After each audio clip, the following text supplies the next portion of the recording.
Ya, terima kasih Anda masih bersama kami. Kita lanjutkan kembali perbincangan dengan Ibu Ellen Tangkudung. Baik Ibu Ellen, tadi Anda ingin katakan bagaimana sistematis atau strategi yang memang harus dikeluarkan dari pemerintah. Silakan. Ya, kalau terkait dengan angkutan umum, kedepannya tuh memang harus ada upaya-upaya percepatan. Jadi percepatan yang dilakukan secara nasional seperti MP3EI, pembangunan itu memang harus didukung dengan angkutan umum. Dan angkutan umum itu kan secara nasional bukan hanya untuk penumpang, angkutan juga untuk barang. Dan itu sangat terkait dengan pertumbuhan ekonomi kita.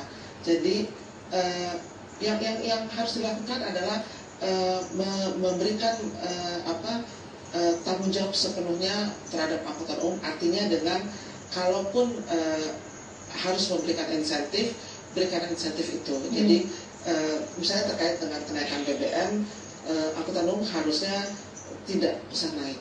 Dan angkutan umum itu yang bisa diatur untuk penggunaan energi alternatif. Jadi sebenarnya isu BBM itu bukan, kalau menurut saya, bukan melulu soal subsidi. Sebenarnya energi alternatif yang lebih harusnya diangkat isunya. Karena kita tahu energi kita BBM yang dari fosil ini, yang tidak terbarukan ini, hanya cukup untuk 10-12 tahun yang akan datang. Jadi kalau itu sudah habis, kita jadi import gitu. Sehingga angkutan umum inilah yang akan dapat dialihkan untuk misalnya menggunakan gas atau menggunakan energi alternatif dari nabati atau apapun ya. Itu yang bisa diatur. Kalau kendaraan pribadi kan agak sulit. Nah, ini yang harus benar-benar difokuskan oleh pemerintah untuk penggunaan BBM-nya. Kemudian soal tarifnya, karena kalau tarif terlalu tinggi tidak laku, karena orang berhitung ya, karena apalagi kalau sudah punya kendaraan pribadi. Kemudian yang kedua adalah tarif itu terlalu rendah akan mengakibatkan operasionalnya juga menjadi sulit, sehingga disitulah tanggung jawab pemerintah untuk memberikan insentif agar bisa hidup. Yang berikutnya adalah memang sekarang jadi tidak terlalu isu itu, padahal itu isu besar, itu adalah tentang keselamatan transportasi. Nah, itu yang harus betul-betul harus dikurangi tingkat kecelakaannya. Nah, bagaimana mengurangi tingkat kecelakaan itu? Yang pertama memang ada dua, kendaraan dan pengemudi.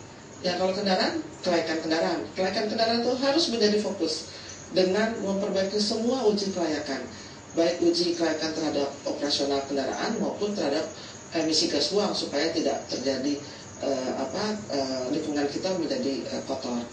Kemudian yang kedua tentang pengemudi, karena kendaraan itu bisa jalan karena ada pengemudi. Nah, pengemudi ini menjadi sektor profesional yang masih belum dianggap sebagai profesi. Jadi belum dijamin, misalnya dijamin dengan asuransi untuk pengemudi sampai sekarang belum ada. Asuransi untuk penumpang ada yang diberikan oleh jasa marga, tapi pengemudi belum. Sehingga jaminan kehidupan bagi pengemudi itu masih sangat-sangat rendah. Apakah ini dikarenakan karena memang tidak di bawah badan usaha begitu, sehingga pemerintah tidak bisa mendeteksi pengemudi mana yang layak diberikan asuransi, atau memang belum ada ketentuannya? Kalau untuk angkutan kecil, kita hubungkan dengan angkutan kecil tadi, memang itu. Jadi karena ya tidak berbadan usaha, perorangan, bahkan boleh dikatakan pengusahanya adalah si pengemudi, karena dia harus setor kan, dia harus cari jalan untuk bisa mendapatkan setoran. Tapi untuk angkutan umum besar semuanya kan sudah ada badan usahanya. Jadi sebenarnya untuk angkutan besar pun asuransi pengemudi masih banyak yang belum. Nah, itu jadi memang betul yang pertama karena tidak ada belum ada ketentuan sudah ada, tapi pelaksanaan untuk supaya semua angkutan umum yang kecil-kecil itu ada badan usaha. Kemudian jaminan kepada pengemudinya harus diberikan juga. Kemudian satu lagi adalah pemerintah harus cepat menerbitkan SPM itu, standar pelayanan minimal. Dan kalau untuk Jakarta yang harus dikeluarkan itu standar pelayanan minimal untuk Transjakarta. Begitu ada standar pelayanan minimal, maka harus infrastrukturnya dilengkapi. Jadi misalnya minimal headway-nya jarak kedatangannya misalnya 15 menit, ya harus dilengkapi infrastruktur supaya 15 menit bisa datang. Iya, banyak keluhan-keluhan dari penumpang. Mungkin juga Anda sering dengar bahwa untuk menunggu busway, kedatangan satu busway aja terkadang sampai 2 jam.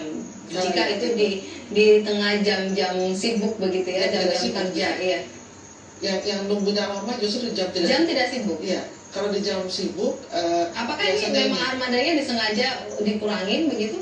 Supaya penghematan penghematan atau bagaimana? Ketika off peak itu memang mereka mengisi gas kan, mengisi BBM, BBG yang masih sangat sedikit tempat pengisian BBG-nya. Jadi bisa dikatakan akan ada antrian panjang. Iya, jadi infrastruktur untuk itu saya tadi kan katakan penunjang, bahwa ketersediaan bahan bakar apalagi alternatif seperti gas ini masih sangat kurang. Saya kalau nggak salah dari 16 SPBG di Jabodetabek ini hanya 6 yang berfungsi. Maaf kalau nggak salah ya, tapi memang hanya 50%.